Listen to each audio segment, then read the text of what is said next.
My ex-BF.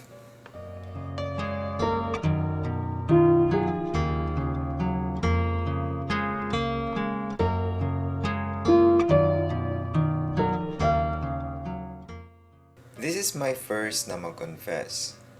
It's all about my ex. I'm Casey, 18 years old na. Kilala ko si Keds sa FB. He chatted me na crush niya daw ako pero hindi naman ako naniwala kasi di naman kami magkakilala sa personally. So, si ako, syempre, stalk agad kung gwapo ba at kung anong klaseng tao siya. Imbestiga muna. Char. To make the story short, tumagal yung pagchat-chat namin kasi naman ang kulit niya. Napaka-friendly at hyper din. Mga 2 months kaming nagchat-chat. He decided na ligawan ako. Okay naman sa akin kasi nasanay na ako sa presence niya eh. Sinagot ko siya sa 1 week niya na panliligaw. We both decided to meet up. Ang usapan namin 10 a.m. Ako kasi always late eh. Filipino time kumbaga. Mga 12 noon na ako dumating. Tadtad niya na ako ng chat, call, and text. Nagagalit na at ako naman parang gusto kong umatras kasi first time ko makipag-meet eh. Wala eh, natatakot ako. But this time, ang lakas ng loob ko. Ewan ko ba, siguro may tiwala talaga ako sa kanya. First meet namin, Diyos ko, di ko inaasahan. Ang gwapo niya. Matangkad, maputi, matangos ang ilong, magaling pumorma, at ang lakas ng dating niya sa akin, te. Mas lalo akong kinabahan, baka kasi di niya ako magustuhan kasi nga hanggang kilikili niya lang ata ako at saka mura na yung balat ko. But mali, di pala siya ganun kapili sa itsura. Niyaya niya ako pumunta sa bahay nila. My gosh, advance ako mag-isip. Ang daming pumapasok sa isip ko. In the end, napilit niya rin akong pumunta doon. Ando naman daw sina kuya at lola niya. Pagdating namin, nandun nga, mabuti naman. Naging maayos yung first date namin. Mas naging comfortable na kami sa isa't isa. Ang saya namin. Minsan nag-aaway pero naayos din naman.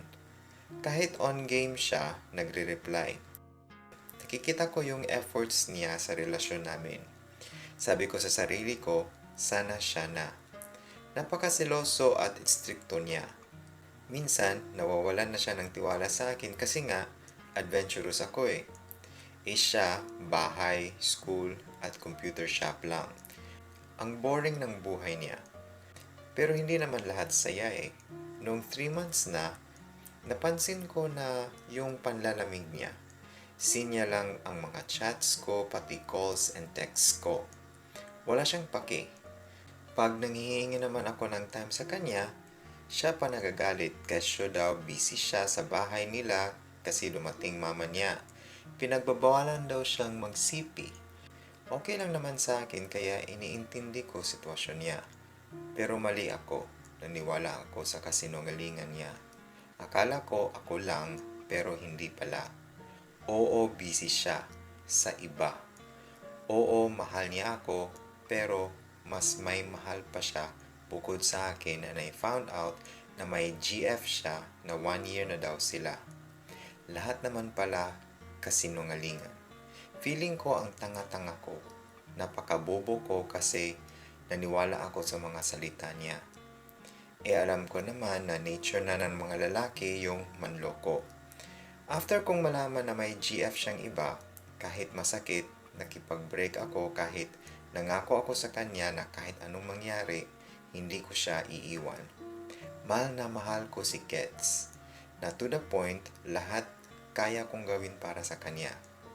Kahit ayaw ng parents ko na magka-BF ako kasi nag-aaral pa ako, pinaglalaban ko siya kasi nga mahal ko. 1 month din kaming walang komunikasyon. Until one day, nagparamdam siya ulit. Mahal pa daw niya ako. Mahal ko pa naman siya eh. Naging tanga na naman ako. Naniwala ako ulit na sana nagbago na siya. Sana ako na lang kasi ako, siya pa rin eh. Nagkabalikan nga kami at mga 5 months na na napagdesisyonan kong dalhin siya sa bahay. Okay naman na kina nanay kasi 18 na ako noon. Alam ko na raw yung tama at mali. At that time, naibigay ko na sa kanya yung iniingatan ko kasi sigurado na ako sa kanya eh. Ang saya ko kasi siya yung nakauna, yung taong mahal na mahal ko. But baliwala rin kasi nagawa pa rin niyang akong lokohin. Nung sinabi ko sa kanya na delayed ako, hindi pa raw siya handa sa responsibilidad. Tinuruan niya ako na magpalaglag. Doon pa lang, alam ko na di niya talaga ako mahal. Binlock niya ako sa FB niya. Nagpalit siya ng mobile number at wala na akong balita sa kanya. Sabi ko sa sarili ko, kung ano man ang kalalabasan nito, tatanggapin ko. Lahat ng binigay niyang gamot ay di ko ininom. Wala namang kasalanan yung bata eh. At isa pa, blessing din naman to kasi may kasalanan din naman ako eh. But hindi nagbunga yung ginawa namin. Siguro hindi pa talaga time. Itinuloy ko yung pag-aaral ko and now, second year college na ako. Di na ako nagka-BF ulit kasi natatakot na ako. Natatakot na akong maloko ulit. Nakaka-chat ko minsan yung mga barkada niya at ayun, drop niya daw lahat ng subjects niya. Ginawa na atang tirahan yung net shop. Huling balita ko sa kanya, namatay daw yung lolo niya.